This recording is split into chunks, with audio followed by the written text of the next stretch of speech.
నన్నెవ్వరూ పట్టించుకోవట్లేదు. అసలు నేనేం మాట్లాడినా లైట్ తీసుకుంటున్నారు. నన్నెవరు అప్రిషియేట్ చేయరు.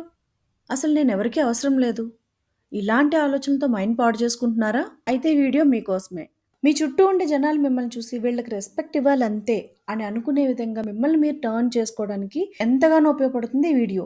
సో లాస్ట్ వరకు ఈ వీడియో ఎక్కడ స్కిప్ చేయకుండా చూడండి. మనందరికీ రిలేట్ అయ్యే ఇలాంటి మంచి మంచి కంటెంట్‌తో వీడియోస్ తీసి మీ ముందుంచుతాను. ఈ వీడియో పెట్టగానే మీకు నోటిఫికేషన్ రావాలి అంటే సబ్స్క్రైబ్ బటన్ క్లిక్ చేసి పక్కనే ఉన్న బెల్ ఐకాన్ క్లిక్ చేయండి. అంతే మీకు వెంటనే నోటిఫికేషన్ వస్తుంది. ఇలాంటి లైఫ్ చేంజింగ్ టాపిక్స్ ఎన్నో మనం డిస్కస్ చేసుకోవచ్చు. ఇప్పుడైతే లేట్ చేయకుండా వీడియోలోకి వెళ్ళిపోదాం. నాకైనా, మీకైనా, ఎవరికైనా సరే మనం చేసే పనికి మనకు రెస్పెక్ట్, అప్రిషియేషన్, రిప్యుటేషన్ లేదా ఎక్నాలెడ్జ్‌మెంట్, రికగ్నిషన్ ఇవన్నీ కావాల్సిందే. ఇవన్నీ కోరుకుంటాం. బట్ వీటికి బానిసై బ్రతకడం అయితే కరెక్ట్ కాదు. వీటిని బ్యాలెన్స్ చేసుకుంటూ వెళ్తే లైఫ్‌లో ముందుకెళ్ళడానికి ఇవన్నీ ఒక బూస్టింగ్ ఫుడ్ లాగా పనిచేస్తాయి. అసలు ఎందుకు ఎదుటి వాళ్ళు మనకి రెస్పెక్ట్ ఇవ్వాలి? ఎందుకు రెస్పాన్సిబుల్ వేలో మనతో బిహేవ్ చేయాలి వాళ్ళు?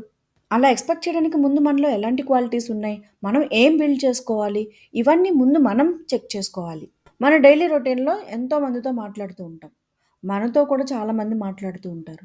మ్యూచువల్‌గా మనం ఎంత రెస్పెక్ట్ ఇస్తున్నామో అవతలి వాళ్ళ నుంచి కూడా అంతే రెస్పెక్ట్ మనం కోరుకుంటాం. బట్ సమ్‌టైమ్స్ అది మిస్ అవుతుంటది. అదెందుకు అనేది మనం అనలైజ్ చేసుకోవాలి. ఇన్‌బిల్ట్‌గా మనలో కొన్ని బిహేవియరల్ ప్యాటర్న్ ఉంటది. అంటే మనం మాట్లాడే తీరు కానీ, మనం ఎదుటి వాళ్ళని చూడగానే మనం రెస్పాండ్ అయ్యే విధానం కానీ, మాట్లాడేటప్పుడు మనం ప్రవర్తించే విధానం కానీ, ఏదైనా పని చేసేటప్పుడు మన వే ఆఫ్ బిహేవియర్ ఏదైతే ఉందో, ఇవన్నీ కూడా మనకంటూ కొన్ని ఇన్‌బిల్ట్ క్యారెక్టర్స్ ఉంటాయి. వీటన్నింటి వలన ఎదుటి వాళ్ళకి మన మీద ఒక పిక్చర్ అనేది ఏర్పడుతది.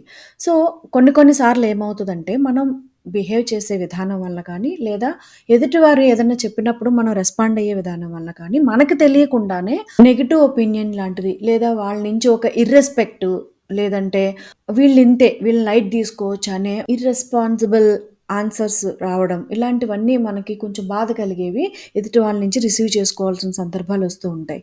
దేనివల్ల మనం ఎదుటి వాళ్ళకి లోకువ అవుతున్నాం? ఎందుకు వాళ్ళు రెస్పెక్ట్ ఇవ్వట్లేదు? ఎందుకు లైట్ తీసుకుంటున్నారు? ఇలాంటి విషయాల్ని అనలైజ్ చేసుకోవాలి. అలాగే ఎప్పటికప్పుడు కరెక్ట్ చేసుకోవాలి. దానికోసం ఇప్పుడు నేను చెప్పబోయే విషయాలు మీ లైఫ్‌లో ఎంతవరకు కనెక్ట్ అయ్యి ఉన్నాయి? ఎంతవరకు రిలేటబుల్ అయ్యి ఉన్నాయని ఒకసారి చెక్ చేసుకుంటే, మీ లైఫ్‌ని మరింత రెస్పెక్ట్‌ఫుల్‌గా ఎలా మార్చుకోవాలి అనేది మీకే ఐడియా వస్తుంది. దీంట్లో ముందుగా మీరు చెక్ చేసుకోవాల్సింది నలుగురిలో ఉన్నప్పుడు ఎలా మాట్లాడుతున్నారు అనేది. చాలామంది నలుగురిలో మాట్లాడేటప్పుడు ఏదైనా ఒక టాపిక్ రేజ్ అవ్వగానే, ఆ టాపిక్ గురించి అక్కడ సందర్భమా? అసందర్భమా? లేదా మాట్లాడాలా? వద్దా? ఎదుటివారికి ఆసక్తి ఉందా? లేదా? ఇలాంటి విషయాలేమి గమనించుకోకుండా వాళ్ళకి తెలిసిందంతా మాట్లాడేస్తూ ఉంటారు. దీనివలన ఎదుటి వాళ్ళు మీకిచ్చే రెస్పెక్ట్ తగ్గిపోయే ఛాన్స్ ఉంటుంది. కొద్దిసేపటికి మీరు మాట్లాడేది వినాలనే ఇంట్రెస్ట్ కానీ, అటెన్షన్ కానీ చూపించరు. అలాగే వారు ఓపెన్‌గా చెప్పవలసినవి చెప్పరు. మీరు ముఖ్యమైన విషయాలను తెలుసుకోవాల్సినవి తెలుసుకోలేకపోతారు. ఇక్కడ ఇంకా గుర్తుపెట్టుకోవాల్సింది ఎవరితోనైనా మాట్లాడేటప్పుడు ఫస్ట్ వాళ్ళ గురించి, వాళ్ళ ఫ్యామిలీ కానీ, వాళ్ళ పిల్లలుంటే పిల్లల గురించి కానీ, వాళ్ళ క్షేమ సమాచారాలని అడుగుతూ మాట్లాడడం మొదలుపెడితే ఆటోమేటిక్‌గా వాళ్ళు మీతో మాట్లాడడానికి ఇంట్రెస్ట్ చూపిస్తారు. ఆ కన్వర్జేషన్‌లో ఫుల్‌గా మీ గురించే మాట్లాడుతూ, మీ సెల్ఫ్ డబ్బాయే కొట్టుకున్నట్టు మాట్లాడితే ఇక్కడ ఇంట్రెస్ట్ తగ్గిపోతుంది. మీ మీద చూపించే రెస్పెక్ట్ తగ్గిపోతుంది. అతిగా మీ గురించే మాట్లాడుకుంటూ ఉంటే మీ పొజిషన్‌కో, మీ సీనియారిటీకో లేదా మీ ఏజ్‌కో రెస్పెక్ట్ ఇస్తారు కానీ మీకు వాల్యూ ఇవ్వరు. ఇక్కడ ఎదుటివారితో మాట్లాడేటప్పుడు వాళ్ళకి చెప్పాలనుకున్నది మీరు ఎంత క్లియర్‌గా, స్వీట్ అండ్ షార్ట్‌గా మాట్లాడతారో అంతే కాన్ఫిడెంట్‌గా కూడా మాట్లాడాలి. దీంతో పాటు వాళ్ళు చెప్పేది కూడా అంతే ఇంట్రెస్ట్‌గా వినాలి. సో, దాన్ని బట్టే మీ మీద వాళ్ళకి రెస్పెక్ట్ పెరుగుతుంది. అలాగే జనాల్లో మీ మాటకి అంత వాల్యూ లేదు, అంత రెస్పెక్ట్ లేదు అని ఇమేజ్ వచ్చింది అంటే, ఎప్పుడైనా మీరు ఇచ్చిన ప్రామిసెస్‌ని బ్రేక్ చేస్తున్నారేమో చెక్ చేసుకోండి. అనవసరంగా ప్రామిస్ చేయొద్దు. చేశారు అంటే ఆ ప్రామిస్‌ని బ్రేక్ చేయకుండా నిలబెట్టుకునేలాగా చూసుకోండి. సపోజ్ మీ ఫ్రెండ్ ఏదో హెల్ప్ అడిగారు. మీరు చేస్తానని ప్రామిస్ ఇచ్చారు. బట్ అది మీకు వీలు కాలేదు. అక్కడ మీరు ఇచ్చిన మాటకి విలువ పోతుంది. మీ మీద గౌరవం పోతుంది. ఇక్కడ ఒక విషయం గుర్తుపెట్టుకోవాలి. పాజ్ లైక్ ఎ ప్రో అంటే ఏదైనా మాట్లాడేటప్పుడు బాగా ఆలోచించి మాట్లాడడం, గ్యాప్ తీసుకొని మాట్లాడడం, అనలైజ్ చేసుకొని మాట్లాడడం అనేది మీ మాటకు మీకు ఎంతో విలువ పెరిగేలా చేస్తుంది. ఇక్కడ అన్నిటికన్నా ముఖ్యమైనది ఏంటంటే make your self better. The first person you should respect is you. First మిమ్మల్ని మీరు గౌరవించుకోండి. అప్పుడే ఎదుటి వారి నుంచి మీకు రెస్పెక్ట్ వస్తది. ఎస్పెషల్లీ మీ వాల్యుబుల్ టైమ్, మీ వర్క్, మీ లైఫ్ స్టైల్, మీరు పెట్టుకున్న యాంబిషన్స్, మీరు ఫాలో అవ్వాలనుకునే డిసిప్లిన్. వీటన్నింటి పట్ల మీరు రెస్పెక్టబుల్‌గా ఉంటేనే ఎదుటివారు కూడా మీకు రెస్పెక్ట్ ఇస్తారు. లైఫ్‌లో యాంబిషన్ పెట్టుకొని, దానికోసం మీరు పాటుపడుతూ, కృషి చేస్తూ ఉంటే, మీ చుట్టూ ఉన్న వాళ్ళ నుంచి వచ్చే రెస్పెక్టే వేరు. అది సక్సెస్సా? ఫెయిల్యూరా? అది పక్కన పెట్టండి. ఖచ్చితంగా మీరు ఎంతో కొంత నేర్చుకుంటారు. అలాగే కంఫర్ట్ జోన్ నుండి బయటకు వచ్చి, కొత్త కొత్త విషయాలు నేర్చుకోవడానికి, మీ జీవితంలో మరింత మెరుగులు దిద్దుకోవడానికి ప్రయత్నించండి. మీకంటూ ఒక వ్యక్తిత్వాన్ని ఏర్పరచుకోండి. మీ మాట తీరు, ప్రవర్తన, డ్రెస్సింగ్ స్టైల్, ఆలోచన, ఇతరుల పట్ల మీ బిహేవియర్ అన్నింటిలో మీకంటూ ఒక మార్కుండాలి. సెన్స్ ఆఫ్ హ్యూమర్ పెంచుకోండి. పూర్తిగా ఇతరుల మీద ఆధారపడకండి. సెల్ఫ్ డిపెండెంట్‌గా ఉండడానికి ట్రై చేయండి.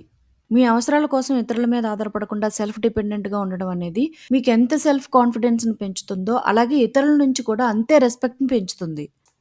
ఇక ముఖ్యంగా గుర్తుపెట్టుకోవాల్సింది don't be too much available. మీ పనుల్లో మీరు బిజీగా ఉండండి. మీకున్న టైంని రెస్పెక్ట్ చేయండి. మీ లైఫ్‌లో మీకంటూ కొన్ని వాల్యూస్ ఉంటాయి. వాటిని ఎప్పుడూ హైలో ఉండేలా చూసుకోండి. అవసరం ఉన్న వాళ్ళకి హెల్ప్ చేయండి. కానీ మీ పనులను వదిలేసుకోవద్దు. అత్యవసర పరిస్థితుల్లో ఖచ్చితంగా హెల్ప్ చేయాలి. పని ఉన్నప్పుడు బిజీగా ఉన్నానని క్లియర్‌గా చెప్పండి. తప్పించుకునే సాకులు, అబద్ధాలు ఇవన్నీ వద్దు. క్లారిటీగా మీకున్న ప్రాబ్లమ్ ఏంటి? మీకున్న టాస్క్‌లేంటి అనేది క్లియర్‌గా చెప్పండి. అప్పుడే మీకు మీ టైంకి ఎదుటివారు కూడా రెస్పెక్ట్ ఇస్తారు. ప్రతి చిన్న విషయానికి అవైలబుల్‌గా ఉన్నారనుకోండి, ఎదుటివారు మీ ప్రెజెన్స్‌ని చాలా లైట్ తీసుకునే ఛాన్స్ ఉంటది. ఇంకొన్ని సందర్భాల్లో చాలామంది అందరితోనూ బానే మాట్లాడతారు. మీ వరకు వచ్చేటప్పటికి ఎలా అయినా మాట్లాడొచ్చు అనే ధోరణిలో మాట్లాడతారు. సో, మీరు హర్ట్ అయితే, మీరు ఫీల్ అయితే వాళ్ళకి క్లియర్‌గా అర్థమయ్యేలా చెప్పండి. లేదు అంటే వాళ్ళ ధోరణిలో మార్పు రాదు. ఇతరులు మీతో ఒళ్ళు దగ్గర పెట్టుకొని మాట్లాడాలి అంటే మీరు హర్ట్ అయితే ఎలా ఉంటుందో చూపించాల్సిందే. ఈ రోజుల్లో మరీ మంచితనం ఎక్కువైపోయి క్షమించుకుంటూ పోతే దాన్ని మంచితనం అనుకోరు. చేతకానితనం అనుకుంటారు. పోనీలే మనోడే కదా అని సీతమ్మ వాకిట్లో సిరిమల్లె చెట్టులో ప్రకాష్ రాజ్‌లాగా ఫీల్ అయితే కుదరదిక్కడ. సో, ఫైనల్‌గా మీతో ఎవరైనా మాట్లాడాలి అంటే అంత ఈజీ కాదు.